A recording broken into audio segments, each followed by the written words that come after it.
Blog Talk Radio. Paranormal Review Radio.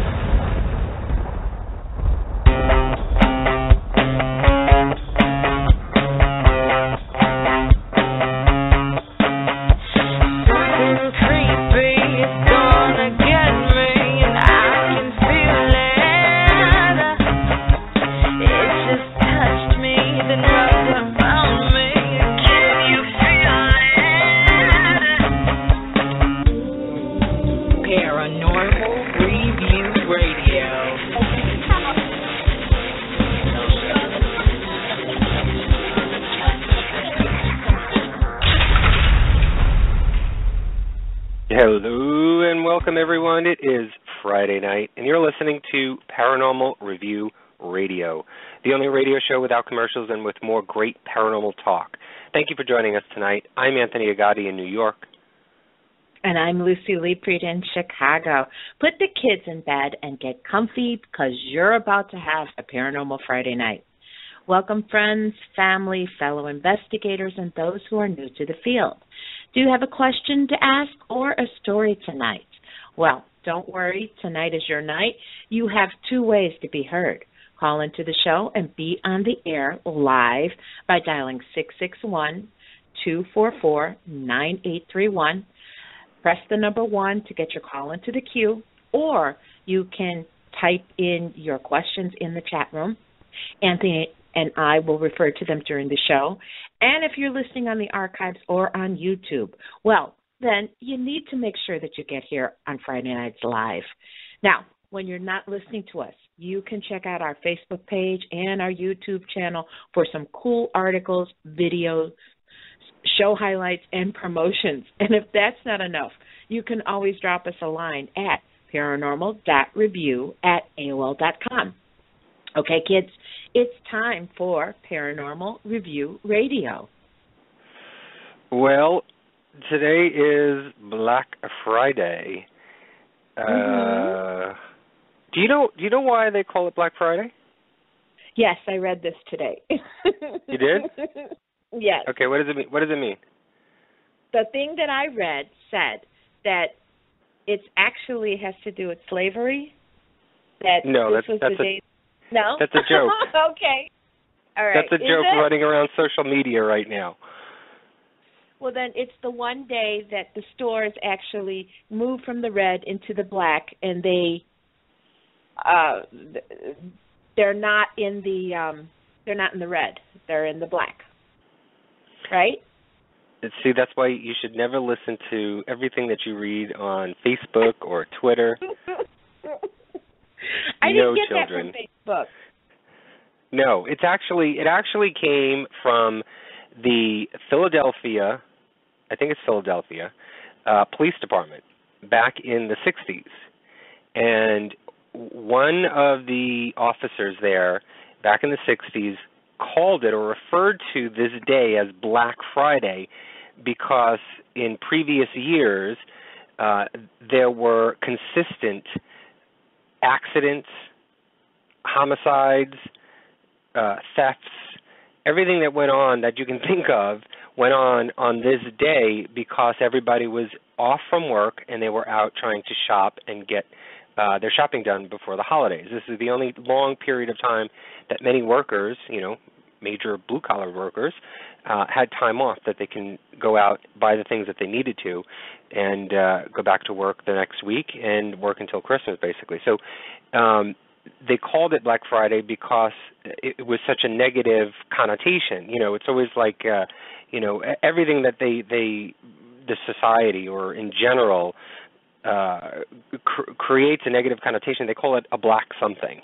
And so they called it Black Friday. But the retail industry and as society evolved over the years, they wanted to create a more positive attitude towards it. So they created this sort of retail Black Friday special so that they would celebrate it more and embrace it more. Sort of like if you can't beat it, join it. So they embraced it, that title of it, and here we have Black Friday. Now, see, as far as the accidents and stuff, I would think the night before Thanksgiving would be the night, because that's always been known as bar night. I mean, here in Chicago, that's like when everybody's home and everybody doesn't want to hang out with your family, so everybody heads out to the bar. The bars are usually crowded like crazy. Yeah, but they get drunk and they fall over, and that's it. They pass out. But it's funny because I've noticed now it's actually jumped the ocean and has gone over into Europe. There have been a lot of reports today over in London that Europe has adopted this Black Friday thing.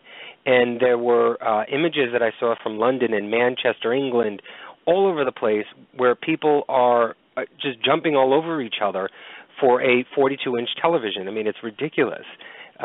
Really?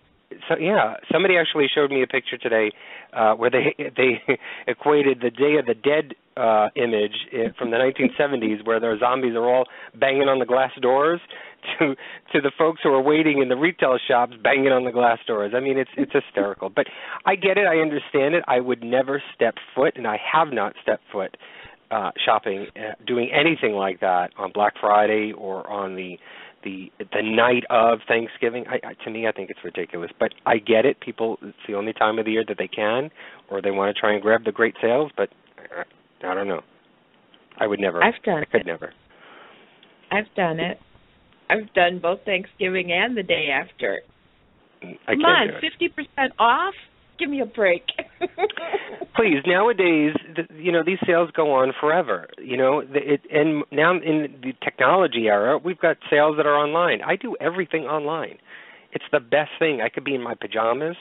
I could have my cup of coffee, watch some TV, and shop at the same time. I don't need to be elbowing people in the throat and in the neck to get a 50-cent teddy bear. I mean, it's just, I don't know. It's ridiculous. I don't do it anymore. I have moved to the online shopping realm. All right, so for those who are like me and just like to relax at home and may have braved the streets and stores last night or today, you can sit back and relax as Lucy and I are going to review some of the strangest stories and news articles and maybe some theories that we could actually find out there. 'Tis the season, so join us tonight on the air or in chat and give us a call. Tonight's show will be fun and educational, as always, Lucy. So let's get started. Lucy, what is on your list first to talk about tonight? Well, actually, it's not on my list, but okay. In case you saw my Facebook page, I spent yesterday at the Field Museum. Okay, there is a exhibition of voodoo artifacts, and it's put together by actually voodoo practitioners. It has to do with Haitian voodoo, and it's an amazing exhibition. Instead of doing the whole turkey thing, my son decided that he wanted to go, and we went.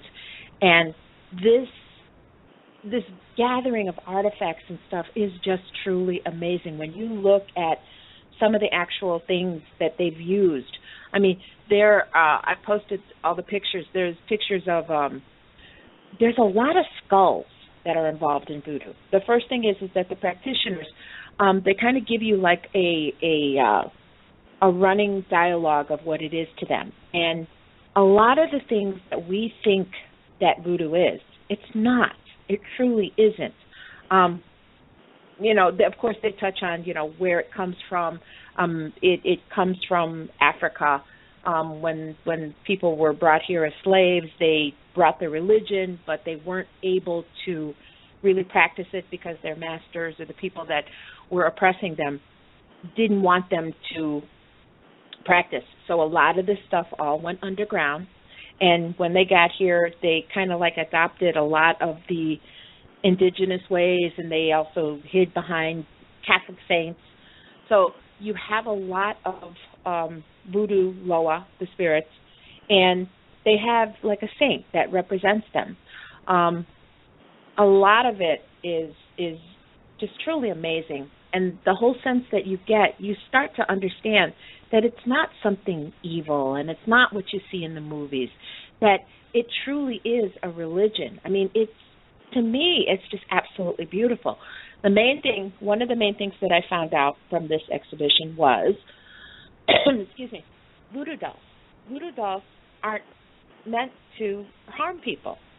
Voodoo dolls are actually a connection with the dead that are on the other side. They're used to gather messages. They're used for healing. They're not used to make an enemy fall over. That's all media. That's everything that people in books and novels have done so that they can sell things. So that was the main thing I learned. I also learned that the use of all the skulls. You know, there's a lot of skulls involved. When you look at some of these artifacts, I mean, they have actual human skulls in there.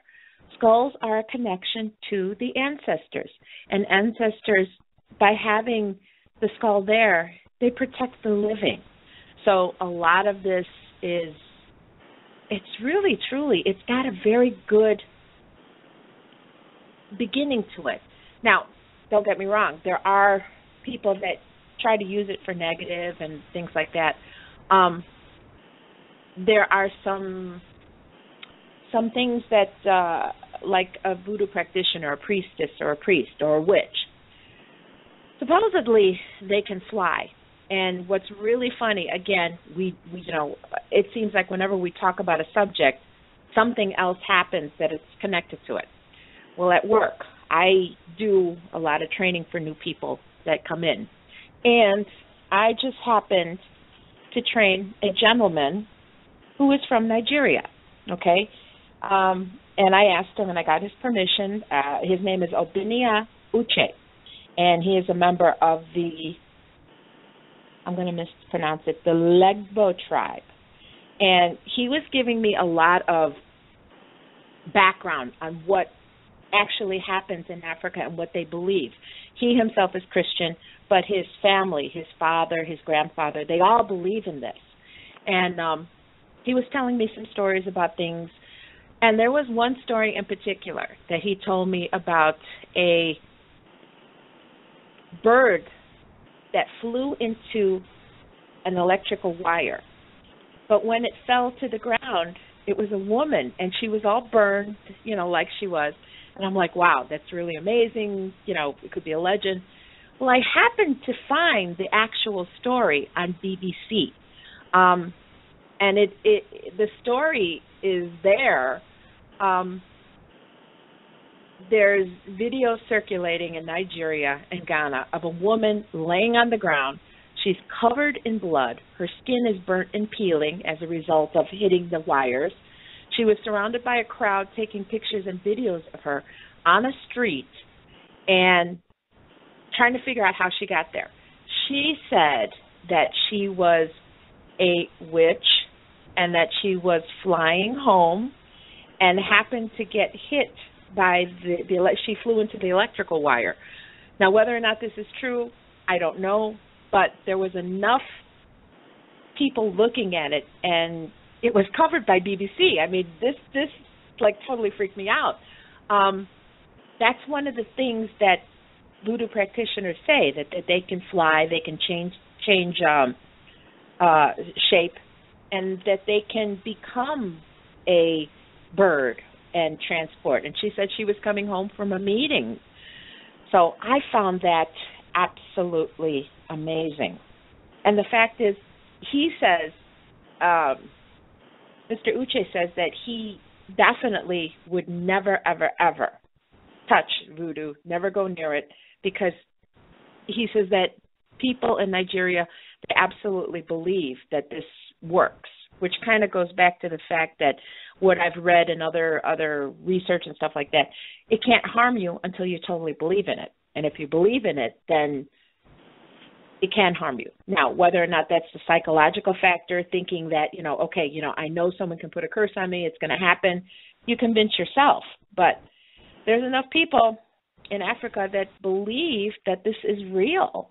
And the exhibition at the museum kind of centered around Haitian voodoo, which to me always seems a little bit darker than the voodoo that's in New Orleans. And then, of course, we've heard stories about, like, different voodoo practitioners around. I mean, Noah Tysick talked about voodoo practices in Philly. And, Philly has kind of this weird feeling. I mean, it always has had a strange feeling to me. I kind of believe that what was nice and kind as usual, there's always someone who is looking towards the negative and trying to get over on other people.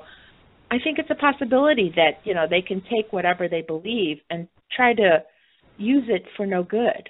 That's one of the things that I'm getting from this. But basically, my bottom thought on the whole subject of voodoo is just, I still see it as a religion. I still see it as something good and something kind. I don't think it is what the media puts it out to be. I mean, come on. Everybody wants to hear something scary.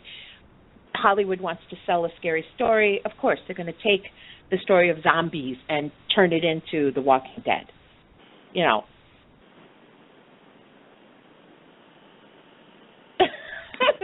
sorry. I just got home from work. It's almost like she had diarrhea of the mouth. When we interviewed Sally Glassman, if you remember, and I think Noah Tysick had mentioned this as well, that the idea of voodoo is a religion. Hoodoo is the practice of the magic, and voodoo is the religion itself. It's the faith. It's sort of, it's sort of like Christianity, and maybe a part of Christianity people would consider, I don't know, devil worshipping. It's maybe a bad metaphor, but that would be sort of the hoodoo of voodoo. And so I remember her talking about that and trying to explain it. And that was the first time it really stuck with me that it wasn't so much what Hollywood has portrayed it to be as this sort of evil trickery and black magic and spells, casting of spells and all that other stuff. There are stories within the voodoo religion of these things, just like you explained, about flying birds turning into women falling on the floor full of blood. You sure she didn't have Ebola, maybe? No. Okay. Nope. Okay. So, there are those stories within it, but I think people interpreted it as being black magic because it is the unknown. It's a phenomenon that is not, quote-unquote, real, and so they create that negative connotation to the religion or the faith base of voodoo as being this trickery, this black magic, this evilness. So, I completely understand it. I get it. I thought that was an interesting thing to do on a Thanksgiving day. You mentioned that you were going to go to see voodoo, but I know you're a museum nut, so I wouldn't have expected anything else from you. But so it was all Haitian. It wasn't anything having to do with New Orleans or anything that came over from anywhere else, or no. But when you look at the artifacts, especially like the Haitian, they do talk about the indigenous people who were in the area. So you're talking about there's actually like Native American influence in this. There's Spanish influence in it. It's kind of like this big, beautiful mixture of everything put together. But the whole basic idea still stems back to Africa and the beliefs and the spirits that they have. They do believe in a higher power, but the spirits, the Loa, they are the ones that intercede on your behalf to the higher power. So, you've got healing, you've got one for love, you've got the dead that come over. There's a big portion of it that talks about the other side, the afterlife. People on the other side do come back. They come back to protect the living.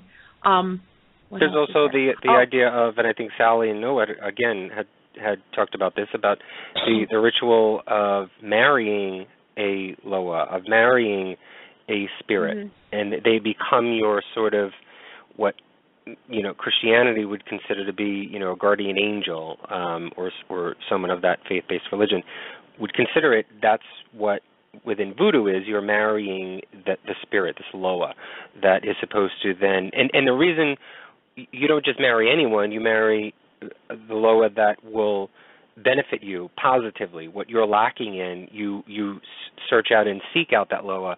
So if it is for courage, if it is for I don't know, creativity, if it's whatever, you find that Loa that has that capability or that personality, and it is supposed to support you and guide you throughout your life as a means of connection with the spirit world. I mean, there are a lot of things that are unexplained, and, of course, there's skeptics that say that, that there are logical explanations. The woman that fell from the sky, I mean, the skeptics said that she was just attacked, that she was a victim of a severe attack. But she claims, she says that she claims she's a witch, and she claimed that she was flying home. So I just thought it was pretty interesting that, a world news organization decided to cover it. It definitely means something to a lot of people. They truly believe that this stuff happens, where, if you think about it, the rituals and stuff like that, I mean, even if you're talking Catholic, there's a lot of people that aren't Catholic that don't understand the whole idea of, the body and blood of Christ being transformed in the Mass. I've talked to a lot of people who are just like, they just cannot put their head around that idea. But then again, if you're raised Catholic, you truly believe that. So I guess for everybody, what you know and what you believe is your own truth. And as I've said many times before, that is your truth. And not everybody's going to understand what you believe. I thought it was amazing. I thought it was fantastic. There was example of altars. There was example of a voodoo treatment chair, which is really cool. It's just a plain old wooden chair, and they had all of these things hanging from it, like beads, and there were like bottles, and depending upon what Loa that you are petitioning to. I mean, they have traits just like human beings. They like to smoke. They like to drink. They like having sex. They love food, So depending upon who you're petitioning to, would be, it depends on what you're going to leave. If it's if it's a Zuli, okay, she's the Loa of love and sensuality. She likes pretty things. You're gonna leave her flowers, or you're gonna leave her perfume. Who is it? There's another one, and I believe it's Samdi, or that he likes booze. You leave him booze. You leave him cigarettes, So I just think it's so fascinating, and it was just so amazing to be near these items. And these are like the real things. These aren't, stuff that's made up and you buy in the store. I mean, these are the actual artifacts, and I really, truly felt honored to be in the same room with all of this stuff. Well, I found something just recently that is sort of tickling my fancy. There's a book that has been out for almost 60-something years now, and it's going to relate to what you just talked about a little bit. In fact, it's going to encompass all of religions. So maybe I'll sort of talk about this later on in the show after we've exhausted everything else to sort of sum up what we've talked about. But this book is very interesting, and I'm going to talk to you after the show, Lucy, to see if we can find someone within this circle or this group in regards to this book that we can have on the show, because it's very different, and I'm not sure why it's not sort of more mainstream than it is now, but I'll get to it a little bit. That's just a little bit of a hint. I'll get to it in a little while. Okay, so was that it? Was that all that you wanted to talk about the Voodoo Museum? Mhm. Okay, I wanted to talk about a couple of things. One is sort of impromptu, Lucy. We had just posted recently on our Facebook page that coming from an announcement from Nick Groff that he was leaving the show Ghost Adventures. He he didn't allude to when he was leaving the show. It just said that he will be leaving.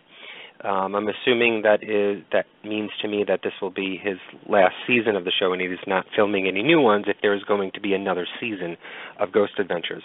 And so I know you've been talking to him, I think it was 3 weeks before he made that announcement, to have him on the show, and then you were talking to him on the actual day that he posted it. I talked to him about an hour after he posted it.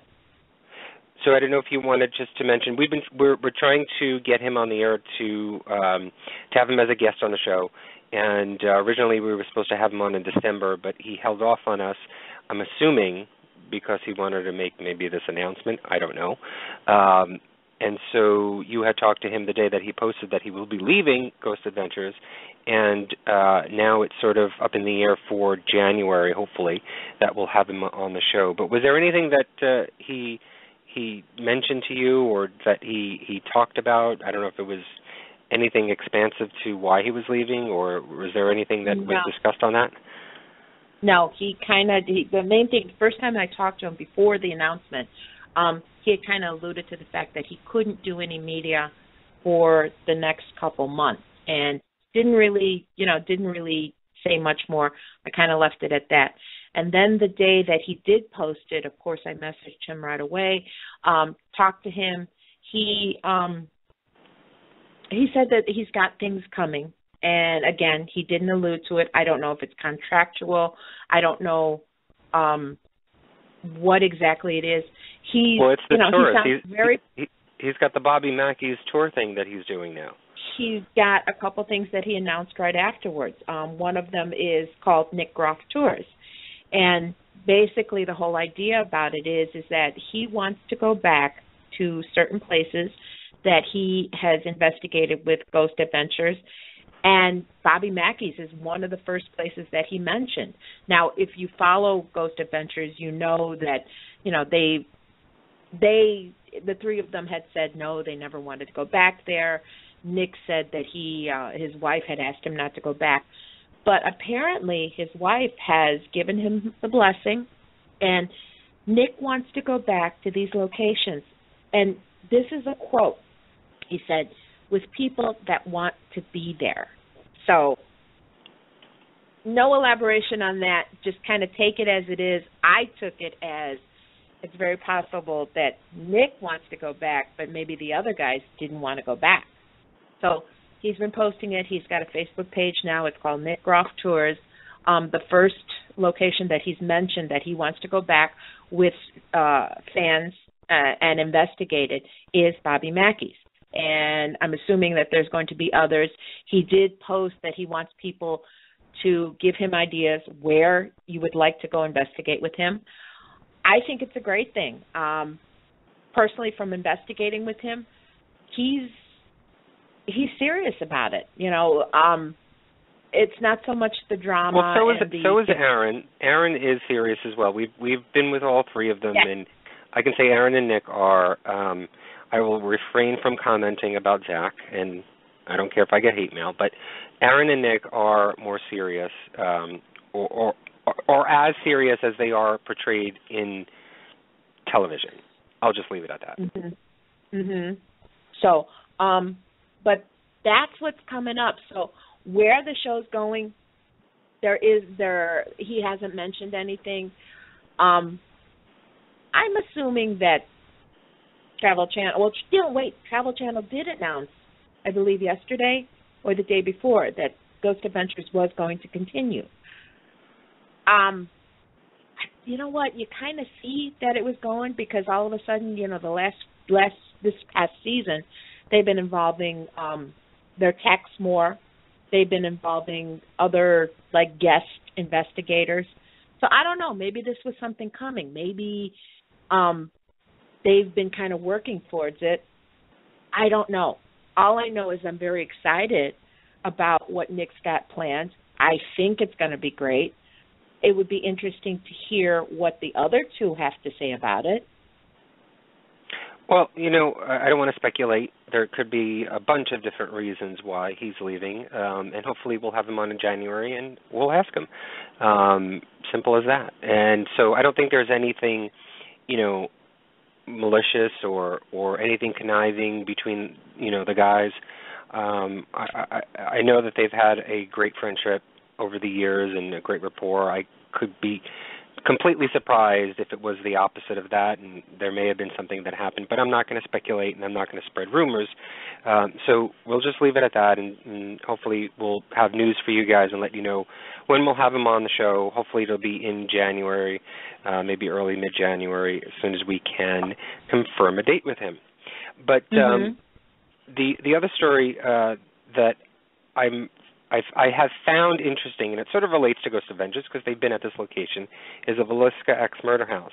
And I'm sure everybody who has been living on Facebook and online has heard of the story of the gentleman who was investigating at Villisca Axe Murder House and apparently stabbed himself as he was in the home.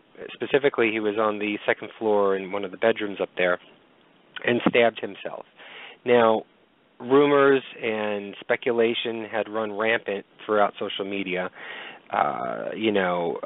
saying that it was a spirit poltergeist activity, saying that this poor guy was insane and a nut job and did it to himself, or, some were saying that maybe he had a medical condition. And so there were so many stories, and he has not come forward, and I don't think he will come forward.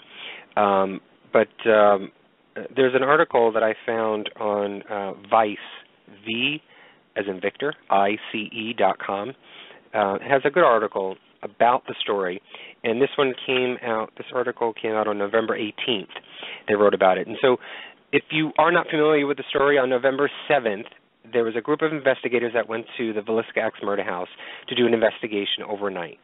And apparently this group that was in the home, at the house, most of them or all of them except one person, and his name is Robert Stephen Larson, Laursen Jr.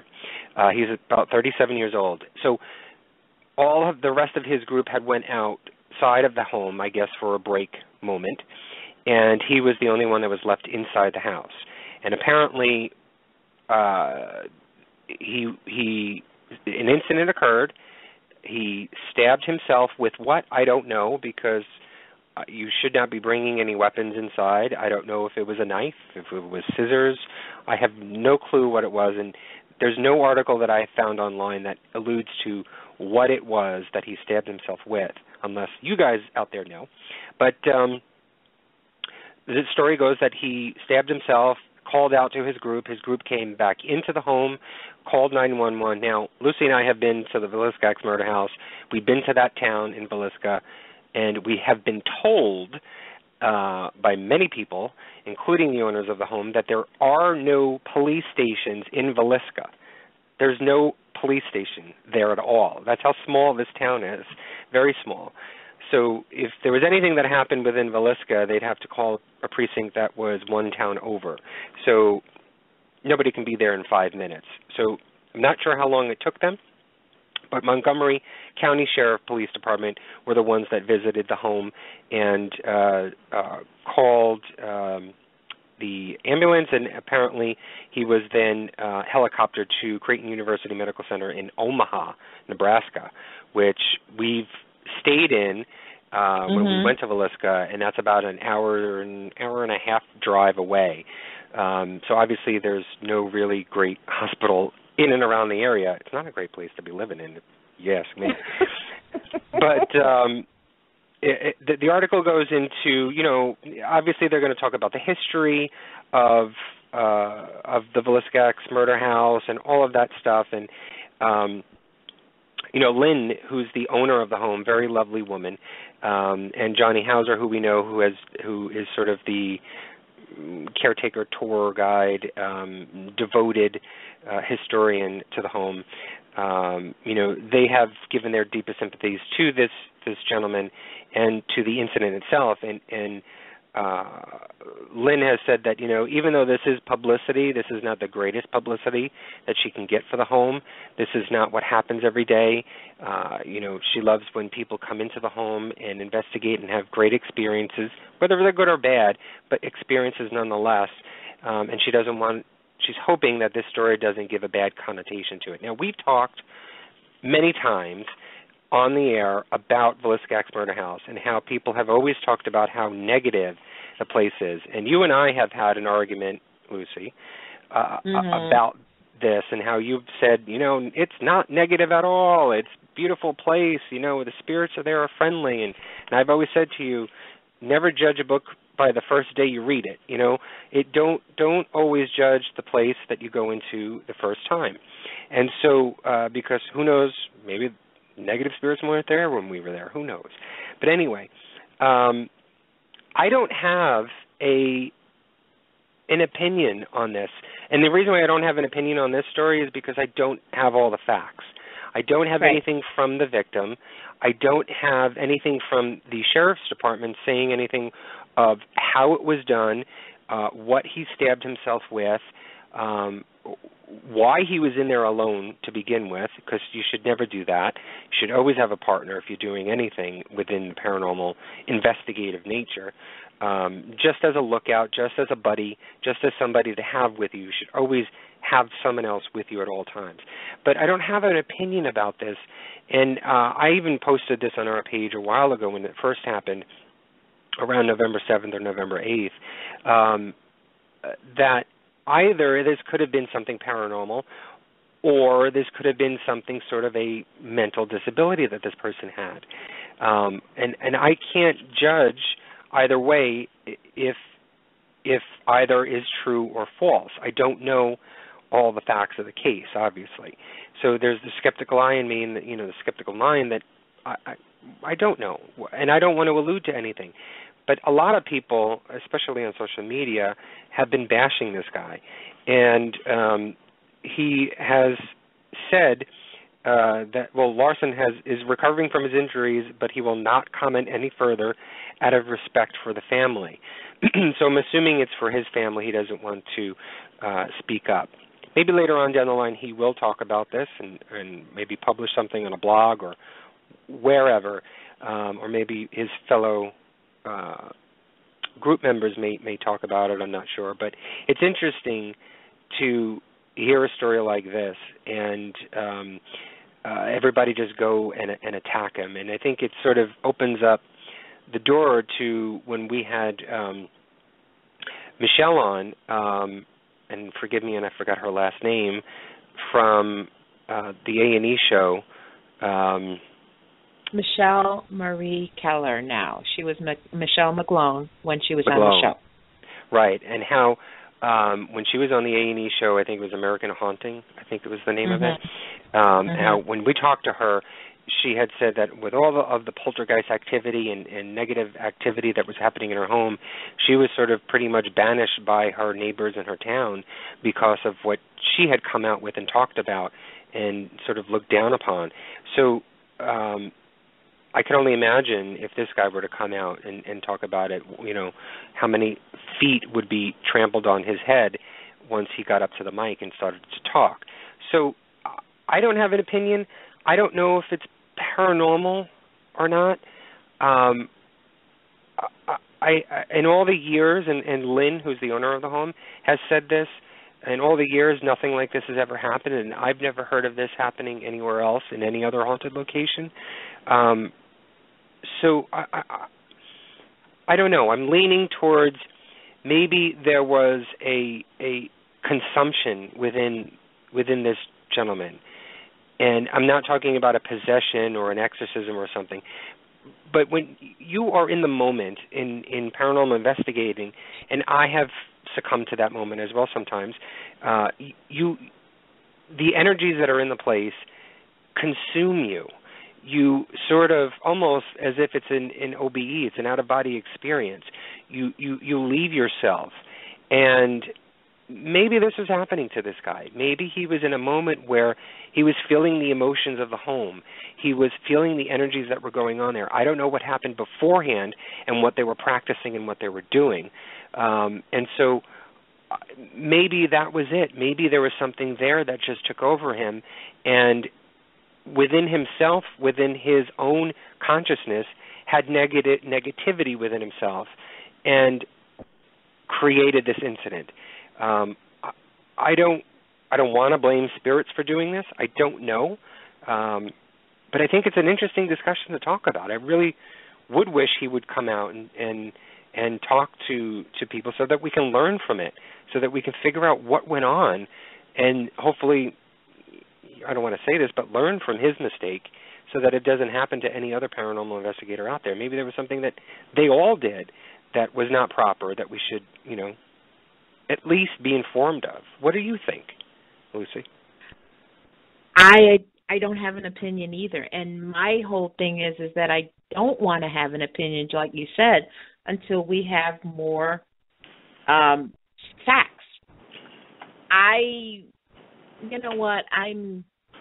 It kind of like leads me back to what we talk about with paranormal investigating, your mindset, your own protection, being prepared before you go in a location. Was this guy prepared? Like you said, why is he in there by himself? Not really a good idea when you're in a haunted location. How open do you leave yourself? I saw Krista, she was in chat, she was mentioning that this guy is open, but not by nature suicidal. I don't think that that's the case. I don't think he's suicidal, but like you said, how is it that, it could be the location, it could be the moment, it could be, maybe the mindset before he got in there. Maybe there's something negative that happened in his own life before he got in there, and, by being open. Krista was saying that he's open, but not by nature suicidal. So she's agreeing. She's saying he's not suicidal. But something happened. Something definitely did happen. A person that's not suicidal is not usually going to end up harming themselves in any way. So there's definitely something that happened. I mean, obviously he was injured enough that he had to be airlifted to a hospital. It's not like he got a scratch. It's not like he fell on something. One of the things that I found that was really disappointing was a post by Jason Hawes from Ghost Hunters. And he posted a reaction to this incident, and he said that something he alluded to the fact that how funny is it that this guy, the way that Jason had worded it, it alluded to the fact that he was faking it, and he was doing this all for publicity, for either the group or for himself or whatever it is. And it's kind of sad, first of all, for Jason to be talking about that, him being, within the paranormal and him knowing what goes on. Who knows? He could be doing it for publicity. There are stranger things that have happened out there, in and out of the paranormal community itself. He could be doing that. But to come off and say that as the only opinion that you have, I think, I don't know. I thought that was kind of a little bit disrespectful. Well, it is, but on the other hand, it kind of points out to the fact that, if you have the ability to talk to a lot of people, if you have a voice, you kind of have to think about what you say before you say it. For Jason to come out and say something like that, you've got all these people that because he's on television, they take what he says as gospel. So, excuse me, if he comes out with this opinion, oh yeah, this guy's faking it, someone who's not going to do the research and just, Jason from Ghost Hunters said this, so this is what happens. Again, it's taking what you hear in the media and taking it at gospel instead of doing your own research, which you can't do. You can't take what someone says as the truth. You have to you have to look at all sides of it. You got to do your research. I mean, even the things that we talk about here, I don't expect anyone to take it as gospel. I want you to do your research. We're just presenting what we find. So, for Jason to come out and say, oh, this guy probably, he might be faking it, not exactly the most responsible way to respond to it. I agree. I don't. I hate to talk bad about people, within the paranormal community, but you know what? If you're going to say something that is disrespectful like that, then you deserve the comment back. And my comment back would be, you should not be saying that, especially you of your level of people who do look up to you. You should not be saying that. Give the guy a break. If it is publicity, then and you are saying it is, then show me proof that it is. Show me proof that you know it is.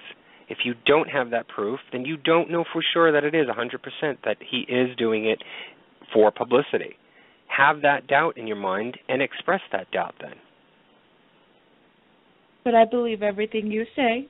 Of course you do. All right, what else do you have on the lineup? What do you have that is a big story? Well, when I was doing this research was right around the time of the full moon. And I came across some, how everyone talks about, like the full moon and crazy things happen and it makes people, go nuts and there's supposed to be more incidents. Hey, I wonder if crime. it was a full moon on November 7th. Well, you know what? That guy. I never looked that up. But I did start doing some research, and a lot of my topics I got from people at work. We just happened to sit down one day, and they said, okay, what... This is what you do at work. Yes, this is what I do at work. But, I asked people, okay, so what do you think about the paranormal? What questions do you have? And one of the things that came up was the effect of the full moon on people. And I did some research, and there's actually a couple really reputable articles that came up on it. One of them is from livescience.com, and it's called Moon Myths, The Truth About the Lunar Effects on You. And basically, a lot of the studies that they find, that all these stories about, all the things that happen, they're really not true. The moon does affect the tides, and the tides on Earth do affect us because as human beings, our body is 75% water. So a lot of the things that happen, like if the tide's moving back and forth, affect the way we feel. Yes, we can feel more tired. It can affect our body, but, here it is. Let's see. They studied a whole bunch of effects on people, psychiatric visits. There's a 2005 study by Mayo Clinic that reported they looked at how many patients checked into a psychiatric emergency department between 6 p.m. and 6 a.m. over the years on a full moon. They found no difference in the number of visits on those 3 nights, before and after. Nothing to affect, people getting crazy. Another story that people say is that, there's all these emergency rooms. There's more injuries. Well, researchers examined 150,000 records of emergency room visits to a suburban hospital, and this study is from back in 1996. They found no difference on the full moon night versus other nights. They even looked at surgery outcomes. Do doctors and nurses mess up during the full moon? And according to an October 2009 issue of the Journal of Anesthesiology, researchers found that the risks are the same no matter what day of the week or time of the month you schedule your coronary artery bypass graft surgery. Pet injuries. They found the risk of emergency room visits to be 23% higher for cats and 28% higher for dogs on the days surrounding full moon, but they're speculating that this could be that people take their pets out more during the full moon. You've got more crazies that tend to mess with cats, mess with dogs, but the study didn't determine that the full moon is the cause. They even talked about women getting their cycle during the full moon. If you listen to women talk, when you have a bunch of women working together, it seems like their cycles kind of like start all coming at the same time. Well, they were looking if the full moon has any effect on that. They found nothing. What's the other one? There's so many myths that come across, and again, it seems to be media, it seems to be television, it seems to be movies that kind of persist with these things. So basically, life science and a lot of these actual scientific researchers found nothing that really substantiates the fact that the full moon affects anybody, which, I don't know. I mean, if you talk to a cop, sometimes they feel that, yeah, something happens. But according to research, it really doesn't make that much of a difference. Well, Krista had mentioned in chat and gave a really interesting question that I had to go online. And she talked about whether or not that there were any increase or significance to births, babies being born around the full moon time. And I quickly went online and went to babycenter.com, and they actually say that there have been studies from the 1950s and as well within in 2001 that they did 20-year studies that show that there were no significant attributes to when there's a full moon and a baby being born. They talked about how in the 50s there were these results where they said, if it was a week after a full moon, there was a 1% increase. A week before the full moon, there was a 1% increase. But there was nothing significant about it. And then they also talked about the idea, as you were just talking about, what they call the Transylvania effect, where, phenomena like, suicides and crisis centers and violent behavior and changes in mood, and there was no correlation with that as well. There's no correlation between the full moon and any effects or any increases in statistics of anything like that. So I thought that was interesting. Thank you for that question, Krista.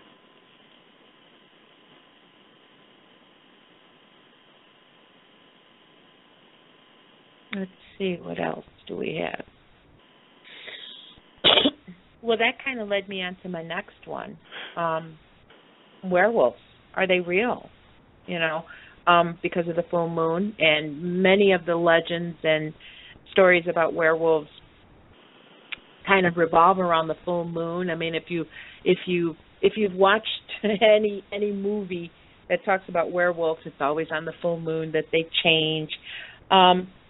And I found an article from Science, How Stuff Works, and it's science versus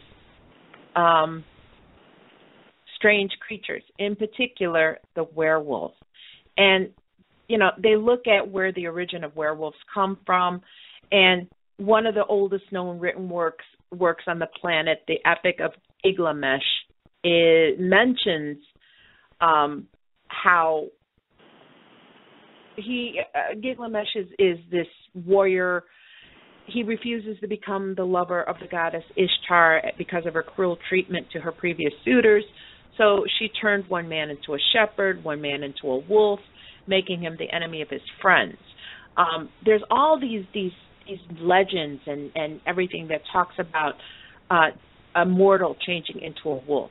So a lot of what we've got seems to be, it's all a result of legend. It's all a result of myths. There is no actual scientific evidence that a human can turn into a wolf. Now, of course, you've got your shapeshifters. You've got different oh God, you've got different cryptids that people talk about, but actually, as far as scientific evidence goes, there's really no evidence. I mean, we're talking about there are evidence of maybe large animals, large wolves, that are so frightening, and they wreak enough havoc in an area, killing sheep, killing, people, that because of the fear this incident has, it kind of turns into, well, they were attacked by a wolf. And then all of a sudden the story becomes, yeah, but that wolf was a man, there was a man that turned into it. So there are folk tales, all the way from the Chinese to the Japanese. In Africa, there are some stories in Russia that actually describe people that turn into bears. So the word itself, lycanthropy, which lichen is your wolf, it originally referred to a mental illness, the delusion of being a werewolf. Most people today, they use that word as the ability to transform into a wolf. And if you're like me and you watched Being Human every single season, you kind of want to believe in it, but there are no, I could not find any scientific evidence that there are such a things as werewolves. I think if you found scientific evidence, it'd be all over the place. It's just, it's like we want to believe in something, and sometimes, there's just not the evidence there, but we just are so enamored of the idea that we're going to pursue that story, and we're going to try to give it some basis. So, and if, everyone knows that, like if you want to, when you're a kid, you hear the fairy tales, and, maybe, a mom will say to a kid, if you don't behave, the boogeyman's going to get you. So I think a lot of these stories, a lot of these myths have been told in order to scare people. They, part of the reason why they are legend and part of the reason why they're so scary is because maybe someone wanted you to be scared. So that's what I found about werewolves. Yeah, but, there's no scientific evidence for spirits or ghosts, but we still believe. Yeah, but we've seen them. I mean, people have seen them. Right. So people have seen them. Why? But you're making the connotation that it is not real. It's not real. Based on my research, I'm going to say that it isn't real. Okay, but how do you say that when you know that we've seen it, and I mean we've seen spirits and we believe in spirits? Because we've seen evidence of it. When I see evidence of a werewolf, then I think my opinion will change. And so far, I've seen a bunch of hairy guys, but I haven't seen a werewolf. I don't know what bars you're hanging out in, but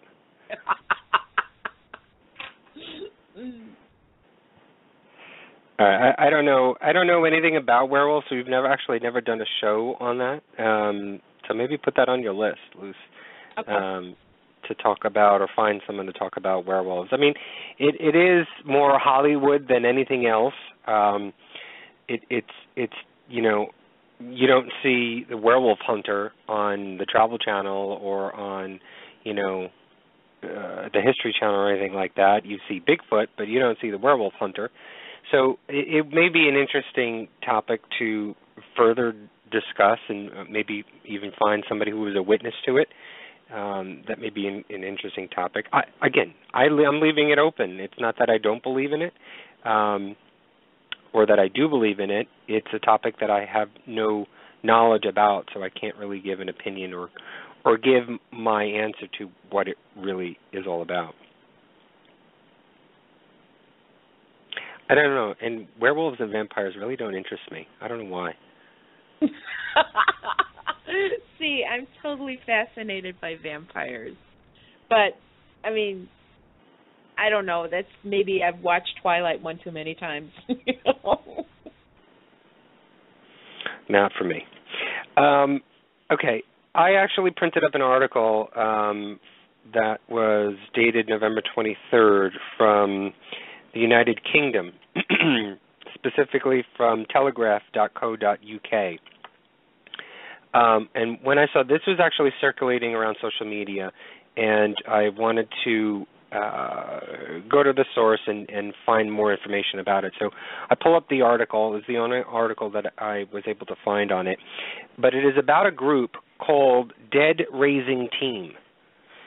And it simply means that this is a group of guys, I think it's about 5 or 6 guys, that are led by a gentleman by the name of Tyler Johnson, who apparently, you know how paranormal investigators go around seeking out spirits and hopeful communication between the two. These guys actually go around and are claiming to save people by bringing them back from the dead. They are going around and they're a group of evangelicals going around claiming that the power of the prayer is bringing back these people from the dead. And they are citing instances where they have done this. And apparently there was a documentary that was done in 2013, and I'm trying to get my hands on this right now, and it's called Dead Raisers. I'm hoping YouTube maybe has it. If not, I may try to find it somewhere else. But one of the members of the group, and I just have to say this name because I think this is hysterical, he introduces himself as Chuck, the cannibalistic humanoid underground killer. I have no idea what the hell that means or why he's even calling himself that if he's a dead raiser. Why would you call yourself a killer if you're a dead raiser? Anyway, his real name is Mark DiDio, and he had talked about his story, and you know, it's sort of like he had one of those out-of-body experiences, near-death experiences, where he went to hell and back, and he became an evangelical, and now sort of is like this evangelical crime fighter going around and trying to bring back people from the dead, which I have no idea why, if you are such a religious person, you're trying to fight God, you're trying to fight the Creator, and pulling, you know, it's a weird concept. And there's a piece in here that I'm going to read verbatim, and it talks about the guy, the guy TJ Johnson, who's sort of this leader of this group. He's 31 years old. He's an evangelist, and he's an author of 4 books, including Stories of the Supernatural and How to Raise the Dead. So not only are they going around doing it, but they're also doing seminars, and they've written books about how, I guess, the layman can do this as well and raise the dead. But here's a section in this that I just wanted to read, which I thought was just put an exclamation at the end of what I'm about to say. He spends his time traveling the U.S. and elsewhere, raising the dead, healing the sick, and giving free lessons to the faithful on how they, too, can exercise the power of resurrection. Through his work, there are now dozens of trained DRTs, meaning Dead Raising Team members, across the U.S., as well as in the Netherlands, Sri Lanka, and Canada. Watch out, Connie, he's coming for you. He is, he says, personally responsible for 13 corpses coming back to life. Now, the article goes on to actually question the instances where they have brought back people from the dead. And in this section of the article, and I'm again going to talk about this sort of verbatim here, it says, when challenged on specific events, the first account Tyler provides concerns a friend of his who resurrected a drowned person on a beach in Florida. And in quotes, I don't know which beach it was, he says, when did it happen? Probably 2007 or 2008. I'm so bad with dates. Who was the friend? I don't usually talk about her name. So it's very convoluted. It just is almost laughable in a way. Now, I've heard many stories, especially within the Voodoo, going back to that a little bit, talking about, you know, these practitioners raising people from the dead, and that's how we get the whole zombie effect and all of that stuff. But I think that this is, first of all, hysterical, that you're going around preaching the Bible, talking about bringing people back from the dead. So in essence, you're fighting your Creator. You're fighting the spiritual path of what this person is supposed to do and pulling them back in. You're fighting the Creator. You're fighting the person that you are praising, which is sort of an oxymoron in my book, and supposedly bringing them back from the dead, going around calling yourself this dead raising team and training other people to do this. And there's another piece in this article where Tyler's first incident was he came upon an ambulance on the street, and there was a man inside the ambulance who was, I'm assuming, clinically dead. He was having a cardiac arrest, and he prayed and put his hand on the person, which, first of all, I don't know where he was, but I know in New York, there's no stranger that can walk up to an ambulance and put their hands inside and touch the actual victim. I'm sorry. Does not happen. I don't know where you were, if you were in the woods and there was an ambulance, but you were not in New York when this happened. But he puts his hand on the body, and all of a sudden, boom, this guy just wakes up and actually starts to call this guy, Tyler, TJ, starts to call him Jesus. Are you Jesus? Are you Jesus? And he laughs and says, no, I'm not. And he sort of was like, wow, this is something that I can do. And now he's going around the world, literally, teaching people how to do this and claiming that he can raise the people from the dead. You're actually equating yourself to Jesus, because Jesus in the Bible has risen people from the dead. I think there was 3 instances, if I have my Bible theology class notes correct. So you're equating yourself to Jesus. I just think there's just so many oxymorons in this team, in this head of this guy Tyler Johnson, that I just had to mention it and just let it out there, and I'm going to let you guys figure it out. But if you want to read the article, it's telegraph.co.uk, and it is titled "The Evangelicals Who Believe They Can Raise the Dead." I just thought it was a funny and interesting article. Well, is this Dead Raiser the documentary that they're doing? Because I just found a Kickstarter page. Yes, Kickstarter for money, right. And right. they've got $41,000 raised so far. Yeah, which who knows if that's actually going to go to the film. But yes, they started this off on Kickstarter, and I think what they did was created what they call in the entertainment industry sort of a pilot. So they must have created some sort of, maybe it was like a mini documentary, so that they can get investors to invest in them, to sort of get them hooked, sort of like a little bit of a teaser. And they put this public Kickstarter website up and are now trying to raise money to go full force and get this out there. To me, it's all about publicity. Ring, ring, ring. I'm hearing it again. It's all about publicity for these people. But regardless of that, I just think it's hysterical that, one, you can't back up your information. You can't back up all of the instances that you're claiming. And if this documentary does come into effect, and they're getting paid already right now $41,000, what's their goal on there? Did it say what the goal of the money was? You know what, all right, don't worry about it. Whatever their goal was, if they get this goal, I want to make sure, and they better have on this documentary, the actual instant that this actually happens. I want to see this guy, Tyler, walking up to an ambulance and touching someone, a real person. Better not be an actor. Better not be someone who was paid to do it. I want someone real, and I want to see it for real happen. Otherwise, I'm going to hold off my opinion right now. It says that the goal was $20,000, and obviously they've gone past it.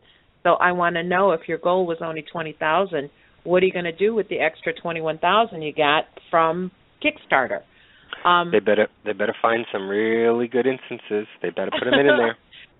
Well, there's also a website, and it's Steve C. Shank, and he's talking about David Hogan, Dead Raiser, and he's got a blog dated May 14th. And part of it, he discusses this David Hogan, whose ministry is in Veracruz in Mexico, and talks about raising the dead. And this is what I find interesting.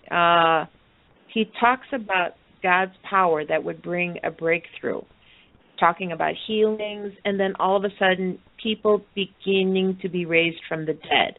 The Bible records both in the Old and New Testament examples of God raising people from the dead. And of course our Lord and leader Jesus Christ was raised from the dead. So why should it be thought incredible by you that God raises the dead? Okay, key word here. God is the one raising from the dead, not man. Well, that's my point. You're walking around Bible thumping and claiming to be of a religious faith background in the name of a religion and supposedly bringing people back from the dead. I just think it's idiotic. I'm sorry. I just think it's idiotic. At the time of his writing, David he has seen 32 raised from the dead, and his pastors and ministers have seen around 500. So, again, if these things are happening, where is, wouldn't we hear about it? Wouldn't it be on the news? Wouldn't it be someone somewhere would have? No, not really. I don't think it would be on the news. Just like nothing really paranormal is ever on the news in mainstream media. But it's just, for this $41,000, they better have something in that documentary. I better not see fluff. I better not see bull crap. And I hope they do actually make it, because I want to call them on the show. I want to know who gives to these Kickstarter funds. I want to know who takes hard-earned money and gives it to someone who says they can do something like this. There's a lot of good Kickstarter programs out there. There's a lot of good, legit folks who have legitimate, inventions or things or ideas that are out there, and those are the things that you should focus on. And I'm not saying that this is not one of them. Hey, if it was interesting to me, I would do it, and I would give to these guys. I want to see what their mission statement is. I want to know what their goal is for this documentary. I want to know what they're proposing to show. I don't know if it's on that Kickstarter layout in the description of what they're going to do, but I wouldn't just easily give up my money just because, it's, whatever, and I think it's a cool idea. No, I'm going to give money because I'm investing in something, whether it's $20, $1, or $2,000, I don't care. It's still my money. I'm putting it in their hands, so they better use it wisely. I want to make sure that they put something in there that is legitimate, and I will call them out on it if it is not. Well, for your donation, you get a Dead Raiser T-shirt. That's great. You get 2 e-books, and you get your name listed in the end credits of the film. This reminds me, there was an actual article on exposing paranormal posers. They have a Facebook page, so if anybody's on Facebook, Exposing Paranormal Posers, I think that's what it's called. They're pretty good. These, I don't know if it's one person or a group of people that put out these articles and the information. They go out to frauds, basically. They go out to these folks who are frauding the public and frauding the people within the paranormal. And there's a gentleman, and I can't remember the name. It was an article on there. If you go to that Facebook page and you scroll down within the last few weeks, I guarantee you'll see it within November. There's an article on there about and questioning the whole Ghost Adventures first documentary that they did that landed them sort of the glamour and the fame. And this gentleman apparently spoke to Red, who is the owner of the Goldfield Hotel. And Red explains in this article to this person that he was pretty much outraged when he found out what was in the film, that there were no bricks in the basement, or that the brick that was there was found to have 2 holes bored onto the sides of the brick, so that, and it was alluding to the fact that you could put string through it and be able to fling it across. It was an interesting article to read, because I've never heard anybody go against, first of all, I've never heard anybody badmouth Ghost Adventures, but I've never heard anyone sort of talk about this documentary that the Ghost Adventures crew did. And they are actually naming Red, who you have seen on the many shows of Ghost Adventures. They're naming that he says this. So, of course, what I tried to do when I first read the article was try and find, how the hell can I get a hold of Red? I want to talk to him. I want to find out if what this article says was what he actually mentioned to the person, because I've known a lot of people who have been interviewed for magazines and newspapers and blogging, that many of their phrases and words and sentences have been misconstrued and misinterpreted, and so I don't want to believe anything right now of what this article talks about, and so maybe that's another challenge, Lucy. We should try and see if we can get a hold of Red. There's nothing online that I can find. I've looked till my eyes were bleeding to try and find if there was anything online that I can find information. I think we have to go old school and start calling Nevada. So I think it is, if it is true, I think if anything, Exposing Paranormal Poses should do a follow-up to this story, and whoever that author was of the article should go a little bit further into that, because if it is true, that was the stepping stone of everything. And I've said this before, and we've called out an author just recently. You lie about one thing, what else do we not believe about everything else going forward? So we got some homework to do, Lucy. Yeah, I'm looking at the article right now, and they talk about talking to Red Roberts. So I think that's where we need to start. I mean, we need to actually see if we can get in touch with Red Roberts, get his side of the story, and then. And I'd like to actually talk to the author of the article. I don't know if the author actually talked to Red or if it was somebody that he knew who talked to Red. And so, you know me, I'm always someone who likes to find facts. And if, someone's alluding to something, I want to try and see if it is true before I believe it. So maybe we can find out, if it wasn't the author, who that person was, if they would come on the show. If not, maybe we can try and see if we can get Red on our show as well. Mm-hmm. Well, according to this article, the author said he did talk to Red.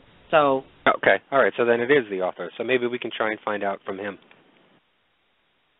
Interesting. And you know what? It's sad. It's sad because that particular episode is like what started a lot of the whole, television show and had everything going. So that would be very, very sad. Well, I mean, for the longest time, they were calling that the Holy Grail of evidence. And nothing like that had ever been shown on video, captured at all. And that's what boosted them into, to Hollywood, into stardom. So, yeah, we got homework to do.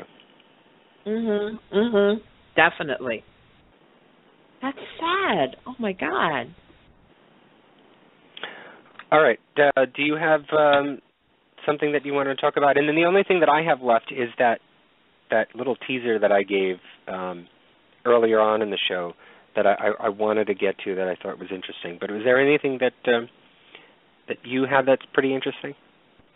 Well, some of the other things that people brought up, there was one, can you be a Christian? Can you believe in the paranormal?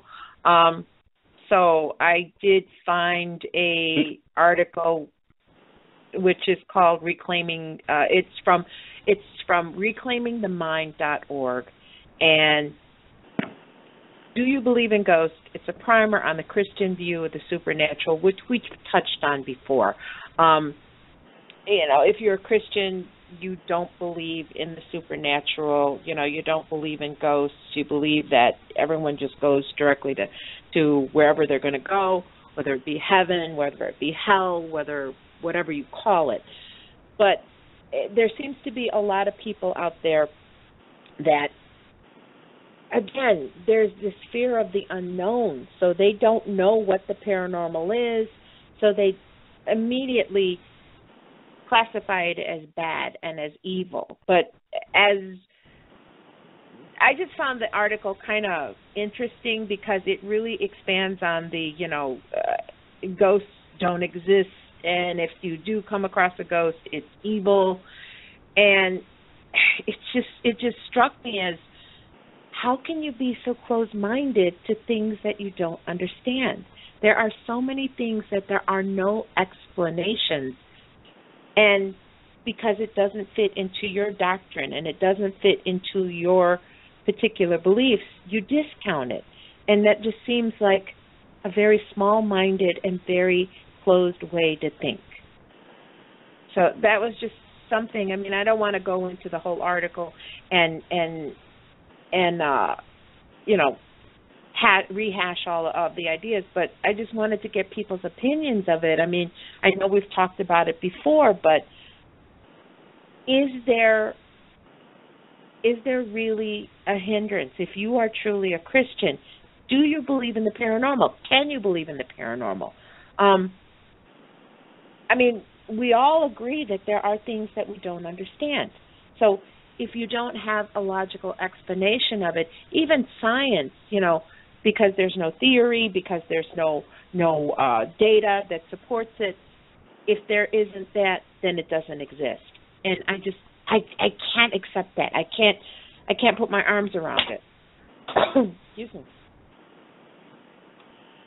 Okay, is it my turn to get on the soapbox? Yes.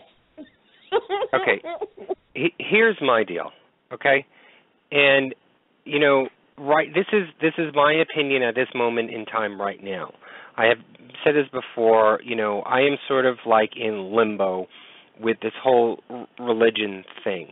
Yes, I've been raised Catholic, but I'm not a practicing Catholic. It's something that I have been questioning for quite some time now. And so what I don't understand and what I don't get is when people put down, and I'm not saying just skeptics, I'm saying all people in general that have this theory or this ideology that ghosts do not exist, spirits do not exist. Whenever somebody says that to me, if somebody ever comes up to me now and has, sort of finds out what I do and what I believe in, and half of them have said, oh, I do too, and this is what happened to me. The other half has said to me, oh, come on, really, you believe in ghosts and spirits? That's so childish and kid-like, whatever. When people say that to me, and I want people out there who are listening right now to maybe even ask this question of them. So if you've ever got approached by someone who has said that to you and put down your belief in the paranormal, turn around and say to them, well, what religion are you? What religion do you believe in? And I guarantee you 9 times out of 10, they're going to tell you a religion. They're going to say Judaism. They're going to say Catholic. They're going to say, Muslim. They're going to say something. And then the next question is, well, what proof do you have of your religion? What proof do you have that your God exists? I guarantee you 9 times out of 10, they're going to turn around and they're going to say, well, it's written in the book. It's written in the Bible. It's written in the Quran. It's written here. It's written there. Okay, fine. How do you know that that's true? How do you know what's written in that? I could write a book right now that there's a pink polka-dotted monster living in my basement right now. Are you going to believe it? No. Why? Because you don't believe it.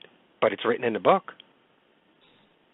So you tell me how you can prove that your religion, your belief, your faith, your God is true.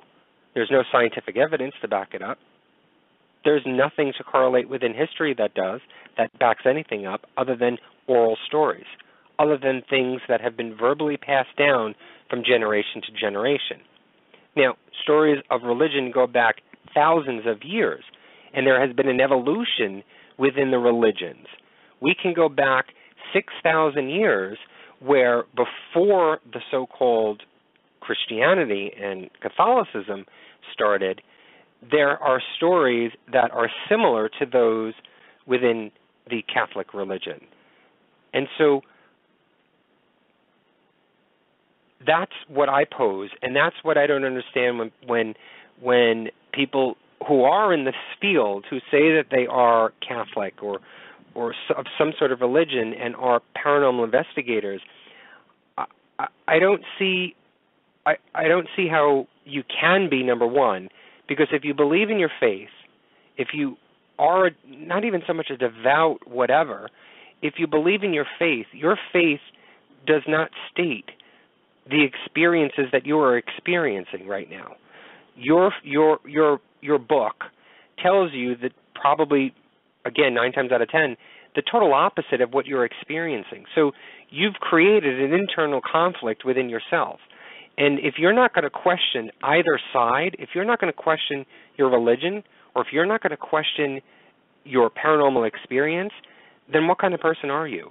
If you're not going to be able to decipher the two. If you're just doing this, then as for, the only thing that comes right now as a phrase to say is in the Austin Powers movie, for shits and giggles, if you're just doing this for fun and for a hobby, then that's fine.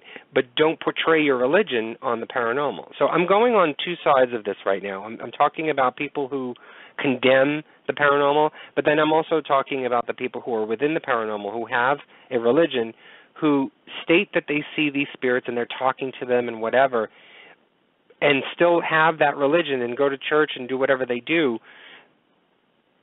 But I'm not understanding how the two are working together. How are they making you a whole person? You can't live that way. You can't live with a conflicting ideology in my book. This is my opinion. Nobody probably believes me. I don't really care. It's just my opinion. You can take it or you can leave it. But I can't see how people can have that conflict and still be within the paranormal. Or I can't see how someone who is so devout to their faith and who then turn on someone who has a paranormal experience and say, I don't believe that crap. That's nonsense. That's the devil. That's this and that.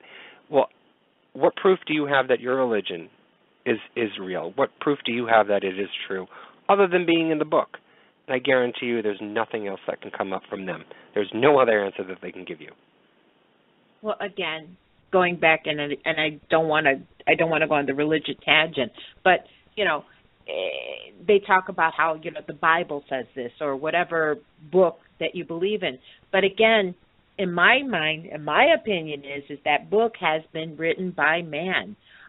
There's no proof that this is actually the word of, Jesus or whoever.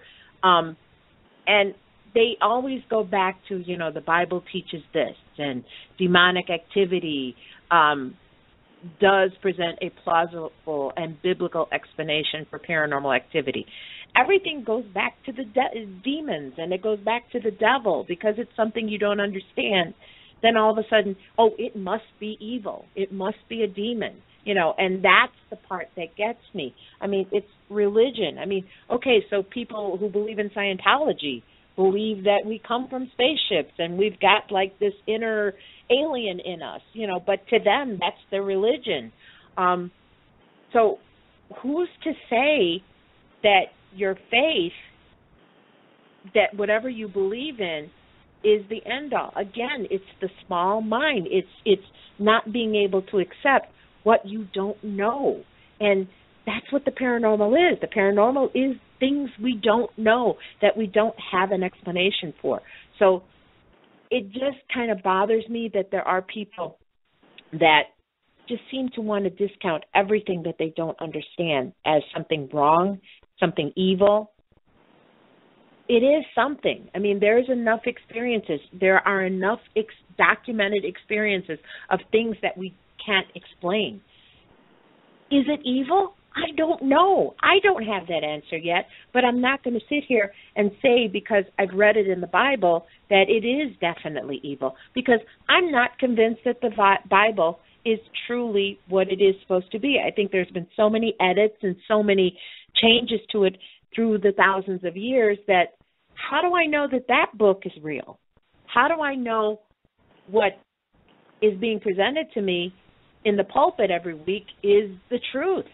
You know, and that's my own personal opinion. I'm not saying that, you know what, if you go to church every Sunday and you listen to that homily and you listen to whatever's being preached, you know what, if it makes your life better, then that's a wonderful thing.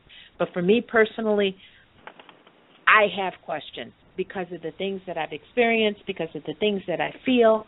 I have questions. And I think until those questions are answered, I can't totally blindly accept one opinion over the other.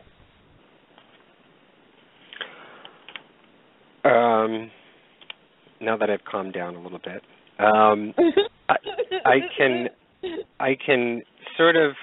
The other thing too, with having a religion, believing in a religion, and being a paranormal investigator, to me, it sort of is.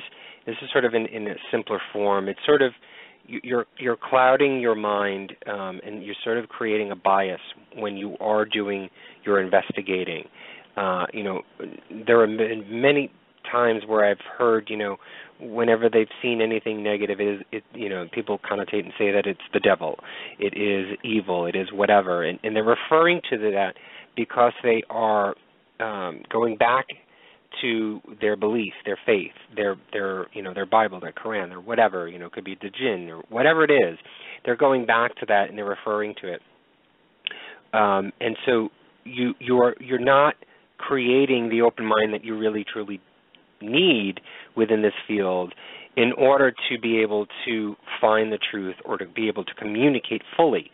If you've already have it in your head based on your religion that something is something, then you have already created a bias, and you've already sort of, closed that window halfway down. You haven't opened it up to create the truth to be able to allow that to come in.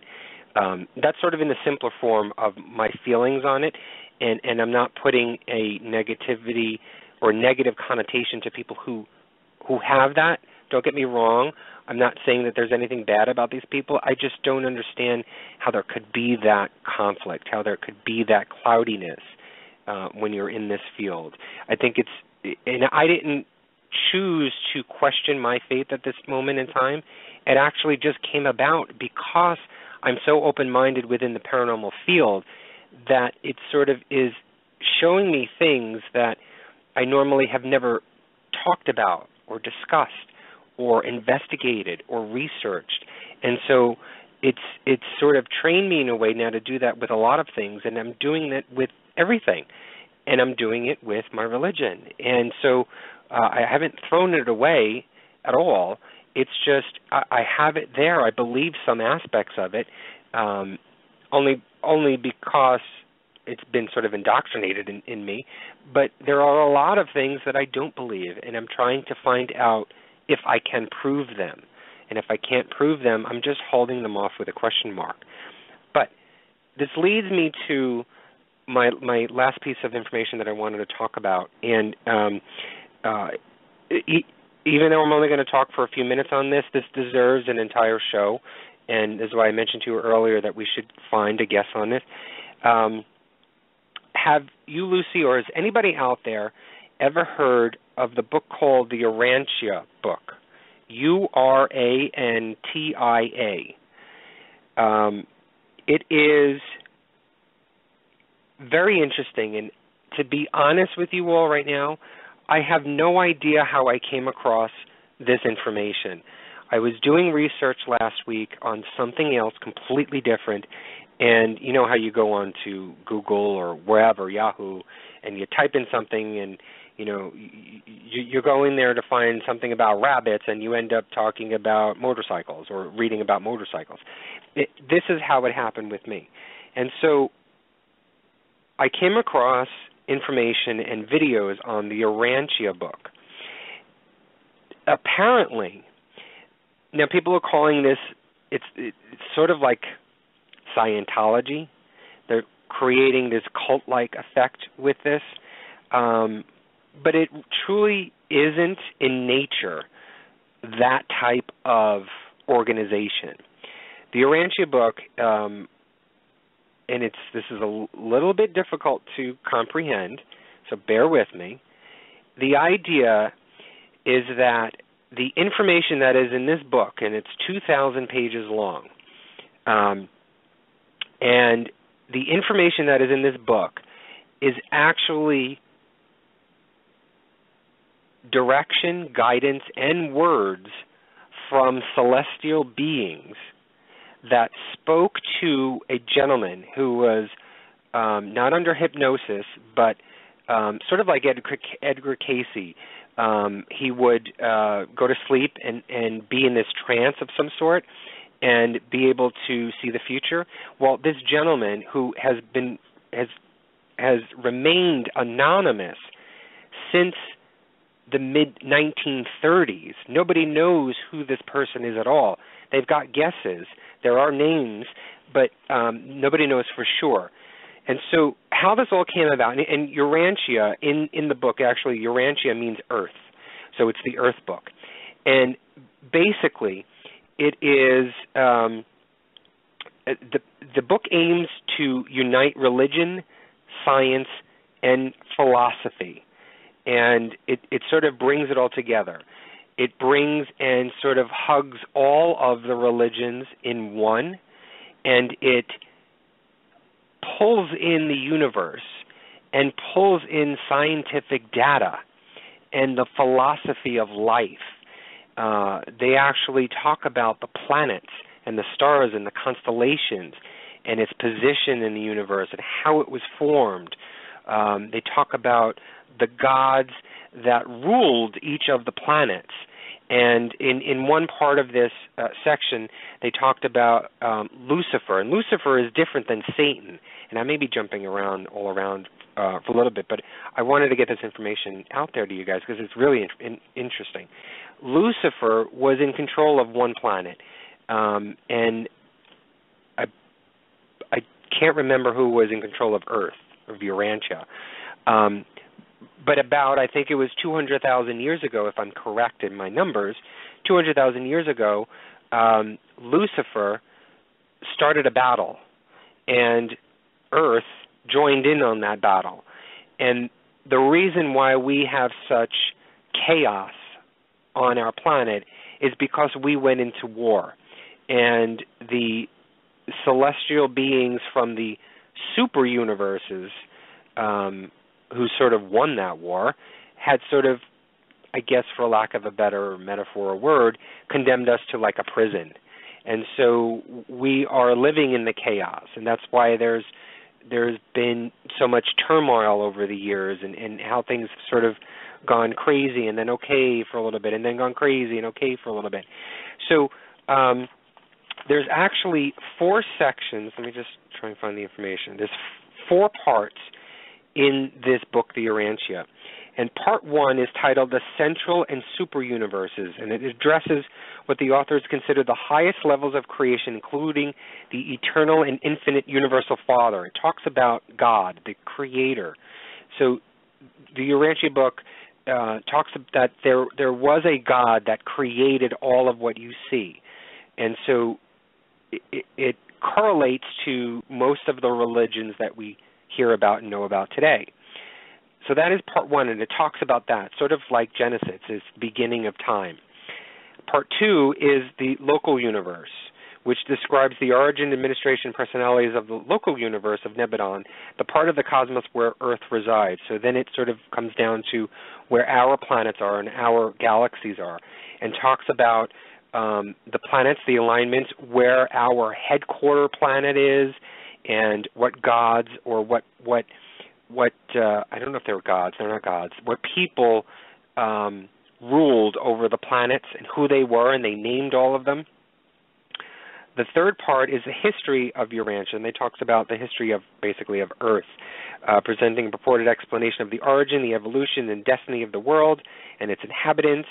It talks about personality, survival, evolution is talked about in this book, that, you know, yes, we were created by a God, but there was also evolution that happened, that, what we are today is not what we were, thousands and thousands of years ago, that there was evolution that occurred. And part 4, which is the largest part of this book, it's almost half the amount of this 2,000-page book, talks about the teachings of Jesus, and they name Jesus. Now, they go into the life and times of Jesus, but they go into such detail, more so, way more so than the Bible does. And they talk about, that there's those missing 20 years, I think it is, or 15 years, whatever it is, of Jesus' life that really nobody knows about, nobody's talked about. Well, this Urantia book goes into detail about it. And it also says that Jesus was not born of a Virgin Mary, that he was born of natural childbirth, that he did not walk on water. He wasn't that person. So they make him more real, more of a real person, but they also talked about his supernatural powers and what he was able to do and what he still is able to do.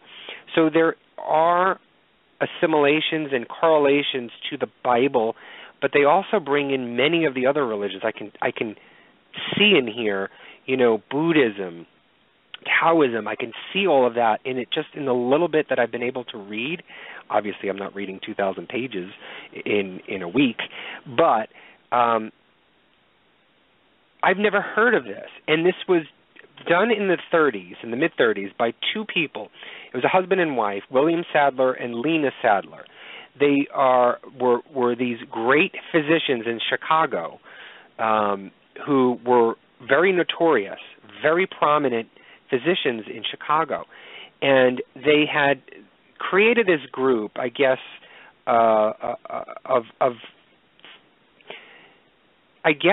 learning about religion. I guess they were talking about religion and so on and so forth. And their neighbor had heard about this. And their neighbor told them that her husband, it was a woman, she said to them, my husband goes to sleep and he talks in his sleep and talks about these weird things that I have no idea what he's talking about, but it sounds religious and it sounds, because he's talking about God, but it's very different than from what I know from my religion. You got to listen to him. So they had listened to him, and it was day after day after day after day. And what they began to do then was write all of these things down. And at some point in all of the weeks or months that he was doing this, he never told anybody, him and his wife, that it came to them from this dream, I guess these visions or the celestial beings were coming to this guy that was sleeping, that the communication was to Lena and William Sadler that I can answer any of your questions about the world, about religion. So if there's any questions that you have, I can answer them. And so Lena and William started to ask questions, and they started to get answers. And they tried to back it up with information within the religions that they knew about. And so what they did was they brought this information back to their group at one point. This was probably almost a year into this whole experience, that William and Lena started to bring this information to the group, and the group was really interested. So they started to ask questions about life and where did we come from and how were the planets formed and who did that and where was this and what is God and who are we and what's the purpose of life and all of this stuff. And these celestial beings answered them. And they started again to write everything down. And it is within these, they call them pages, and it's 196 pages. It's almost like the prophecies of Nostradamus. It's 196 pages, but for lack of a better word, the chapters, basically. And they make up this 2,000-page book. And each of these pages talk about different aspects of the universe, of God, of Jesus. And they formulated in this 4-part book called their Urantia Book. And it is supposed to, again, like I said, encompass the religions, the science, and the philosophy of everything all together.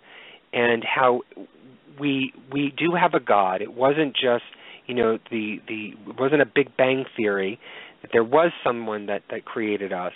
But what you're learning in the Bible is not the correct information, or not all of the correct information. And the details that they get into with the life of Jesus, but also the details within the science of things. Now, there have been debunkers out there that I've read a little bit about that talked about some of their science data is not correct. But it's weird because in the 1930s, the information that they put in this book was only prevalent or was only known to us within the last 20 or 30 years. But the information that they put in there, let's just say, this is not in the book, but let's just say they said the Earth is 1.5 million light years away. The actual correct answer is 2.5 million light years away. So, yeah, they're off a million light years. If you want to get technical, yes. I don't know if this book is true. How do celestial beings transfer that information to what communication and language we know of today? But others are saying, well, no, if they are communicating, then they should have it correct anyway. So if it's not 1.5, it's 2.5. So it is an interesting book. They tell you that you don't have to read it from cover to cover, that you can go into this book and just pick a chapter and read about it and learn, because it's an understanding that you don't have to know what was before or what's after. You can understand within that time frame or within those pages that you're reading. I just found this really interesting, and there's a gentleman by the name of Jerry Lane who is a student of the Urantia Book, and I think he is a part of the Urantia Society or Urantia Foundation. That I don't know if it's Jerry Lane or if it's someone else that we can get on the show, but I would really love to talk more about this. Not so much because I'm so interested in religion, but the book goes into what happens after we die. And what's interesting is that it talks about how it's not the celestial spiritual vision that you think it is, that, you know, we float around in this sort of mystical world. What they talk about is we actually go to another planet, and we actually get a home. We have a job, we have a duty, and the memories that we have of our earthbound life is still with us in a way, but all the negative is removed from it. It also talks about how we can choose whether or not we want to live on this other planet or not. If we don't want to, because we still have to live with what we have created here on Earth, and so if we were a nasty, evil person here on Earth, we take that with us, and we live on forever. If you feel as though that you can't live with that baggage with you anymore, if you feel that you can't take it anymore, the God, the quote-unquote God that is within this Urantia book, says, well, you have a choice. He's not going to condemn you to hell as the Bible talks about, but in this book he talks about how you have a choice. You can continue to live and have this nagging baggage on you, or you can choose to disappear and delete yourself. It's almost like pressing the delete button on the computer. You can delete your existence and you will not exist anymore at all. It is really, really interesting, and I don't know if what I've said to you has sort of made me sound kookier than ever before. I'm not saying I believe in all of this. I'm just saying that it is really interesting to talk about because I've never heard of this. I've heard about Scientology. I've heard about a lot of different cults that are out there that talk about these strange things and talking about alien life and all the stuff that has sort of come down, and they create this sort of quote-unquote religion. But I think that this is a little bit different because it encompasses all of religions, but it also has the philosophy in it. It also talks about doing good. There's no judgment, you know. It's not segregating anyone because of who they are or what they are or what they do. And it tells you if you've done bad, well, okay, everybody does bad, but you have a choice. You have that choice. I think this is really interesting. I think we should get somebody to further and talk about it. I don't know what your thoughts on it is, Lucy. I just found the book online. I'm going to try to read it. And also I think you should get the hard copy. I think you should get the hard copy on this if you can. Because I think it's interesting to have it.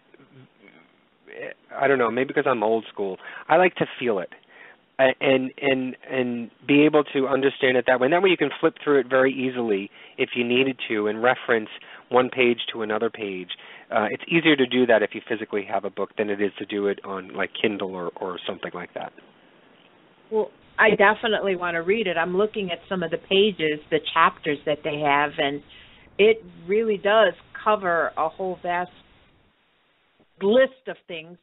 And then also, too, I'm looking at a lot of the trustees that they have, and there are several here in the United States. So I've got a starting point to at least try to get somebody to talk about this. Well, this was based out of Chicago, Illinois. So I guarantee you that there's some sort of headquarters or something within Chicago that you can find some information on.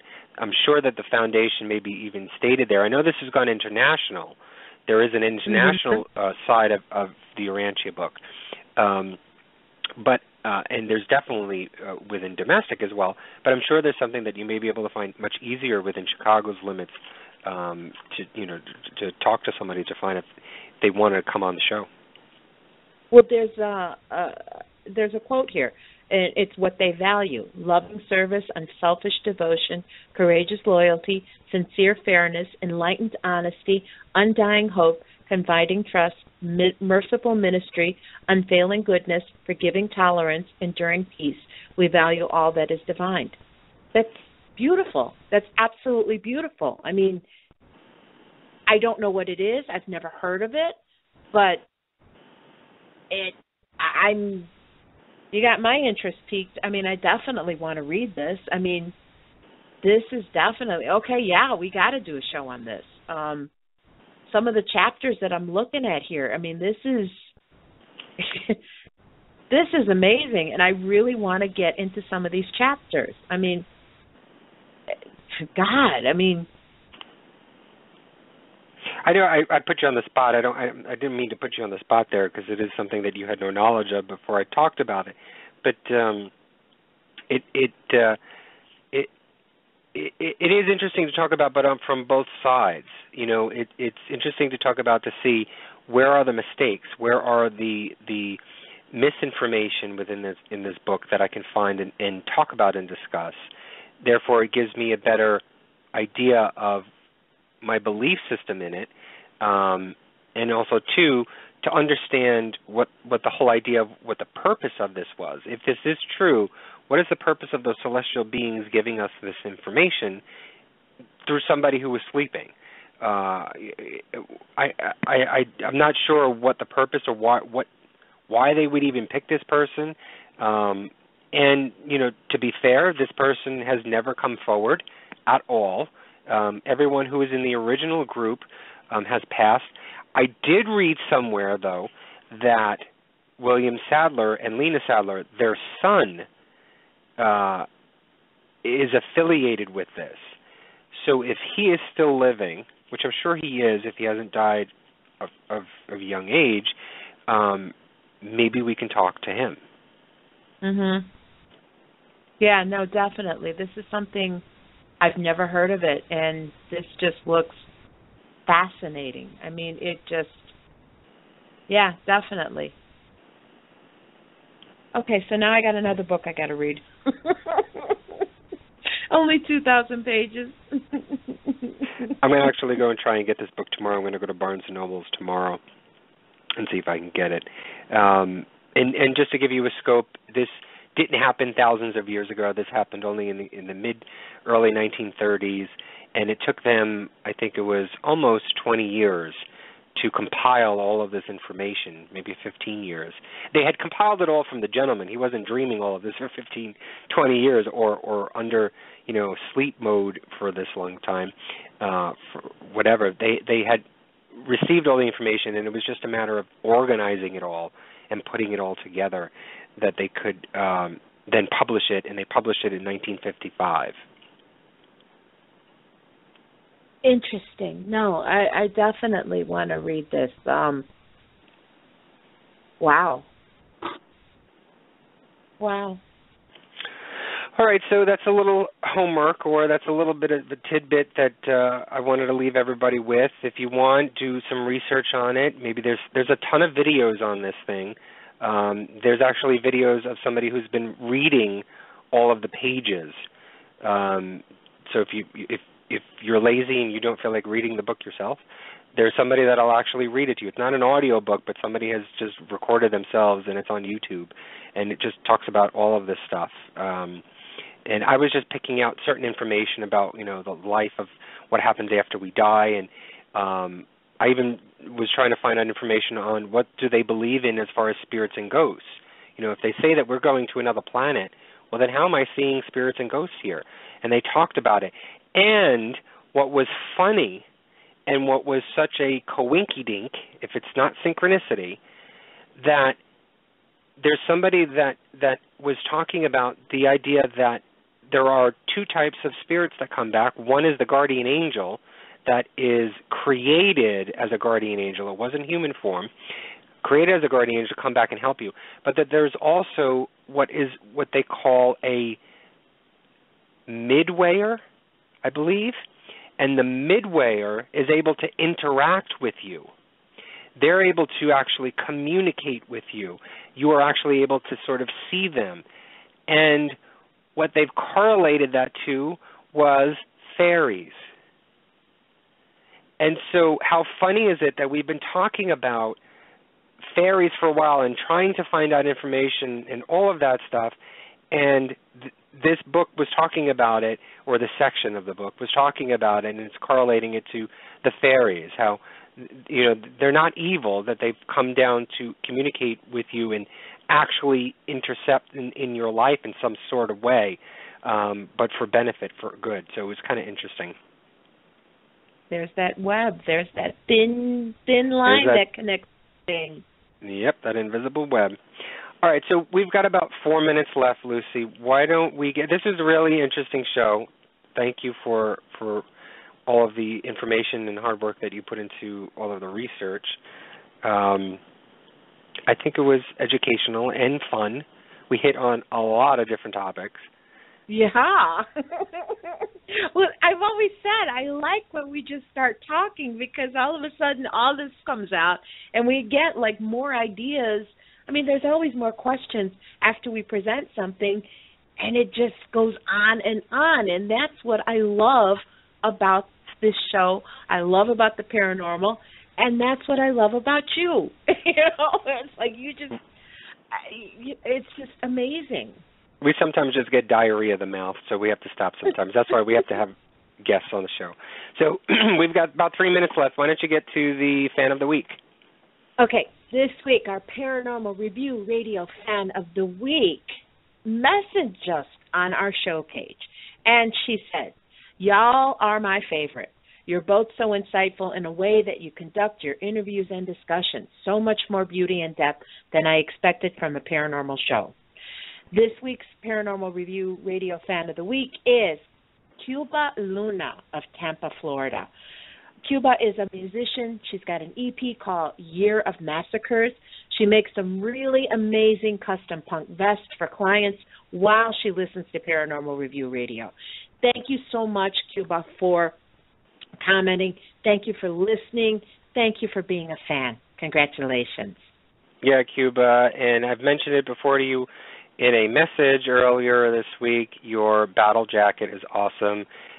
She had done this really great vest jacket with a hand on it. It is really cool. So congratulations, Cuba. And don't forget, if you want to be a Paranormal Review Radio Fan of the Week, just like us on Facebook, subscribe to us on YouTube at Paranormal Review Radio.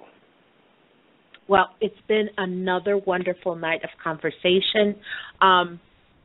You know what? We feel that we've got the best fans of any paranormal show. And you know what? As we head into the holiday season, we just want to let everybody know how thankful we are to have the chance to hang out with you every single Friday night. You guys are all more than just listeners. You're family. So thank you to everyone who listens. Thank you for your support. You know what? You make this show exactly what it is, a labor of love. So now we start thinking about Christmas, what to give, who to give it to. Well, how about something a little bit different? Stacey Graham is a mother of 5 who has degrees in history and archaeology, anthropology. She loves horror. She's written a book called haunted stuff, demonic dolls, screaming skulls, and other creepy collectibles. The book features reports of haunted objects and places, things like skulls that refuse to be moved from their home, to portraits that transform before your eyes.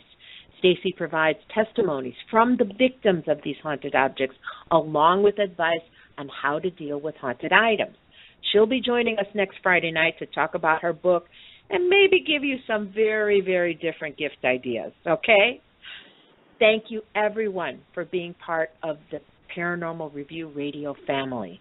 Thank you, Anthony, for being simply amazing. So, until next week, my inquisitive ones, have a paranormal week, and good night. Good night, everybody.